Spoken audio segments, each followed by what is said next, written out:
नमस्कार, मैं हूं नारायण शर्मा और आप देख रहे हैं AINS न्यूज़ 24 चैनल। अब खबरें विस्तार से। इन दिनों छत्तीसगढ़ कांग्रेस में राष्ट्रीय प्रवक्ता राधिका खेड़ा और संचार विभाग के सुशीलानंद शुक्ला के बीच का विवाद सुलझता नजर नहीं आ रहा है।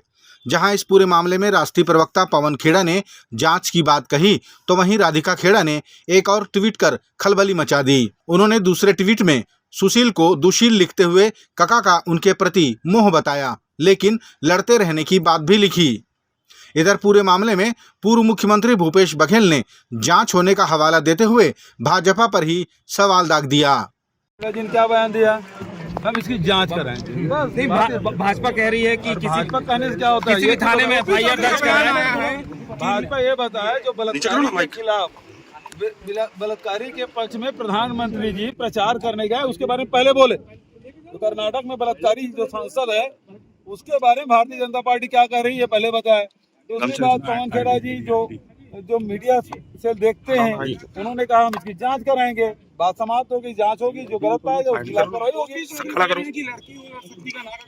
सीधा करो। जवाब दे दिया ना आपको। काका, छत्तीसगढ़ में कितने सीट आ रही है कांग्रेस की? हम सब सीट जीत रहे हैं। काका, लाखों वोट से। राजनांदगांव में आपको जीतने नहीं दिया गया, उसमें कौन बोल रहे हैं यार, ये कहाँ? अब 7 तारीख हो गया भैया, 7 तारीख नजदीक आ रहा है, उस चुनाव की बात। लोकसभा चुनाव के मद्देनजर राजधानी रायपुर में भी पुलिस फ्लैग मार्च निकाला गया, जिसका नेतृत्व SP संतोष सिंह और कलेक्टर गौरव सिंह ने किया। इस फ्लैग मार्च को लेकर 3 रूट तय किए गए थे, जिनके जरिए राजधानी रायपुर के लगभग सभी हिस्सों को कवर किया गया।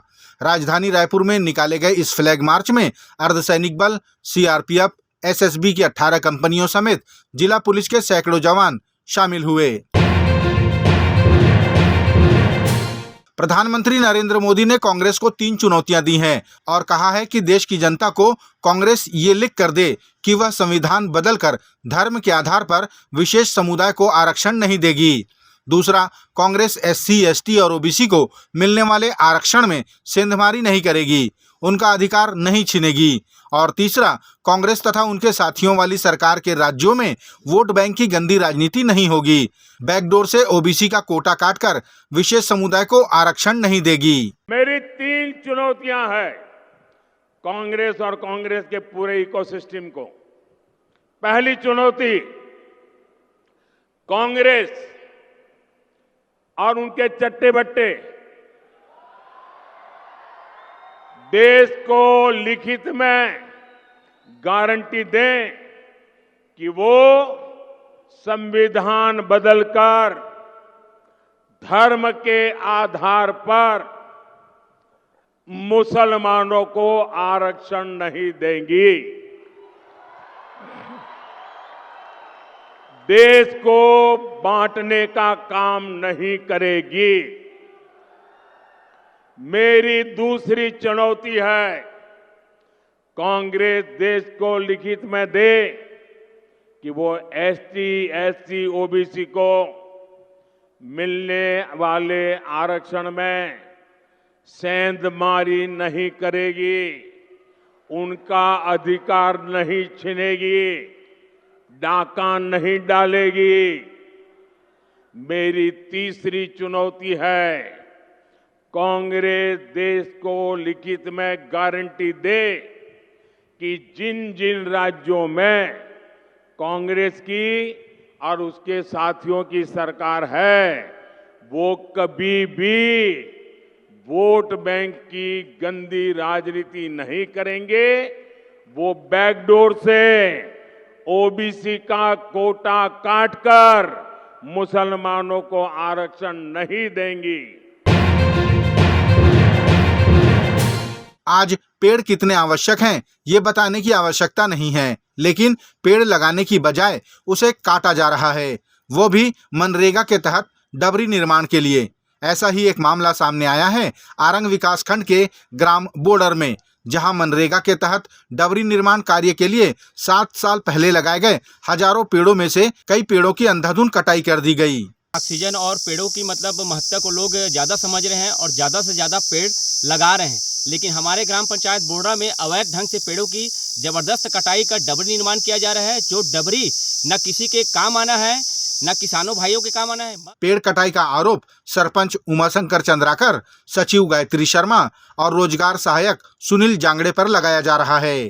तो 2017 जुलाई में हम लोग ने वन विभाग के सहयोग से वृक्षारोपण किया था। यहाँ पे लगभग 65 एकड़ ज़मीन में हजारों पौधे लगाए गए थे, जो कि आज पौधे बहुत बड़े हो गए हैं और लापरवाही पूर्वक सरपंच एवं सचिव, ग्राम पंचायत सचिव एवं रोजगार सहायक के द्वारा अनियमितता करते हुए पेड़ों को, बड़े बड़े पेड़ों को काट के यहाँ पे डबरी बनाया जा रहा है, जो कि गांव में आम सभा की बिना सहमति के ये कार्य किया जा रहा है, जिसके संबंध में हम कलेक्टर को ज्ञापन सौंपने के लिए जा रहे हैं आज। ये आरोप नवयुवक शिक्षण सेवा समिति के सदस्यों ने लगाया। इन्होंने ही पेड़ों का रोपण किया था। अब ये शिकायत जनपद पंचायत के सीईओ तक पहुंच चुकी है। उन्होंने जांच कमेटी बनाकर जांच करने की बात कही है। देखिए, अगर पौधों को अगर नुकसान नहीं हो रहा है तब तो मनरेगा कार्य किया जा सकता है, क्योंकि लोगों को, हमको मनरेगा के उद्देश्य लोगों को रोजगार देना और जल संरक्षण बहुत आवश्यक है। लेकिन अगर पौधों को नुकसान करके अगर इस टाइप के काम करना पड़ रहा है तो मुझे लगता है कि ऐसे कार्य जो नहीं किया जाना चाहिए। और ऐसे कार्य करना अगर जनहित में आवश्यक है, ग्राम पंचायत हित में आवश्यक है, तो पंचायत प्रस्ताव ग्रामवासियों से सहमति के पश्चात ही किया जाना चाहिए। छत्तीसगढ़ में तीसरे चरण के मतदान को लेकर लगातार केंद्रीय नेताओं का आगमन हो रहा है। इसी कड़ी में आज कोरबा लोकसभा के चिरमिरी में कांग्रेस की महासचिव प्रियंका गांधी ने कांग्रेस की प्रत्याशी ज्योत्सना महंत के पक्ष में चुनावी रैली की। इस मौके पर उनके साथ पूर्व मुख्यमंत्री भूपेश बघेल भी थे। उन्होंने कहा कि हमारी सरकार ने खाने का प्रबंध किया, जिसे भाजपा ने काटने का काम किया। आज सभी चीजों के दाम बढ़ा दिए गए हैं। तब से साए साए सब बंद कर रहे हैं।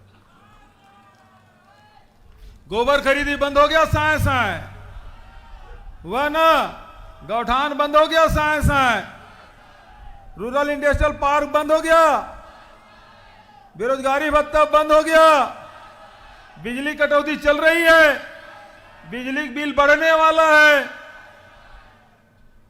और साथ साथ मजदूरों को 7,000 रुपया देते थे, वो भी बंद हो गया। अब चावल 35 किलो नहीं मिलेगा, 5 किलो मिलेगा।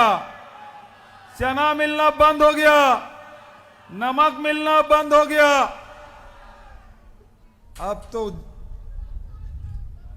अब तो किताब की कीमत भी बढ़ गई है। अब तो स्कूल में फीस भी बढ़ गया है, व्यापम और पीएससी में फीस बढ़ गया है, जमीन के रजिस्ट्री भी बढ़ गया है, और शराब की कीमत भी बढ़ गई है। कांग्रेस की महासचिव प्रियंका गांधी ने कहा कि ये कोयलांचल है और इसे आगे बढ़ाने का काम पूर्व प्रधानमंत्री इंदिरा गांधी ने किया था। उन्होंने इन क्षेत्रों का राष्ट्रीयकरण किया ताकि लोगों को रोजगार मिल सके। देखिए, यहाँ चिरमिरी में सबसे पुराना जो कोयला का खदान है यही है कि नहीं? 100 वर्ष पहले ये बनाया गया। यहाँ जो कोयले का क्षेत्र है वो उसको आगे इंदिरा जी ने बढ़ाया। उन्होंने जो खदान है उनका राष्ट्रीयकरण कराया ताकि आप सबको रोजगार मिले, यहाँ पे खुशहाली आए, और इसी के जरिए लाखों मजदूरों को रोजगार मिला। आज जो देश में राजनीति है वो एक तरह से गरीबों के विरोधी, मजदूरों के विरोधी, श्रमिकों के विरोधी, किसानों के विरोधी राजनीति चल रही है। आपको बातें तो बहुत बड़ी बड़ी बताई जाती हैं, खास तौर से जब भाजपा के बड़े बड़े नेता आपके सामने आते हैं, आपको बताते हैं कि देश में बहुत खुशहाली है, अर्थव्यवस्था बहुत मजबूत हो रही है, हम तेज़ी से आगे बढ़ रहे हैं, बहुत चीज़ें गिनाते हैं कि बड़े बड़े इवेंट किए हैं, बड़े बड़े विदेश के प्रधानमंत्री और राष्ट्रपति हमारे देश में आए हैं। लेकिन जब मैं आपसे कहती हूँ कि आपको गहराई से बातें समझनी है, तो मेरा मतलब ये है कि ये जो नेता आपके सामने आते हैं और ये सारी बातें कर रहे हैं, भाजपा के नेता, खास तौर से मोदी जी, तो आपको आपको गहराई से पूछना पड़ेगा अपने आप से कि भाई ये आपकी बात क्यों नहीं कर रहे हैं। दक्षिण पूर्व मध्य रेलवे के अंतर्गत आने वाले रेल मंडलों में लगातार अधोसंरचना का काम किया जा रहा है। इसी कड़ी में रेलवे ने छत्तीसगढ़ से होकर गुजरने वाली 22 ट्रेनों को रद्द कर दिया। इन ट्रेनों के रद्द होने से गर्मी की छुट्टियों और शादी के सीजन में यात्रियों को परेशानी का सामना करना पड़ रहा है। रेलवे सूत्रों से मिली जानकारी के अनुसार LHS पुशिंग के काम के चलते 8 मई से 10 मई और 19 मई से 30 मई तक 22 ट्रेनें रद्द रहेंगी। ये सभी ट्रेनें इतवारी की ओर जाने वाली हैं। छत्तीसगढ़ कांग्रेस के पदाधिकारियों ने पूर्व विधायक के नेतृत्व में चुनाव आयोग पहुंचकर रायपुर लोकसभा के भाजपा प्रत्याशी ब्रजमोहन अग्रवाल के खिलाफ आचार संहिता के उल्लंघन का आरोप लगाया। कांग्रेस पदाधिकारियों ने मुख्य निर्वाचन पदाधिकारी से मुलाकात कर शिकायत की है कि प्रत्याशी ब्रजमोहन अग्रवाल ने अपने जन्मदिन पर प्रचार किया और सरकारी मशीनरी का दुरुपयोग किया। इस पर कार्रवाई की जाए।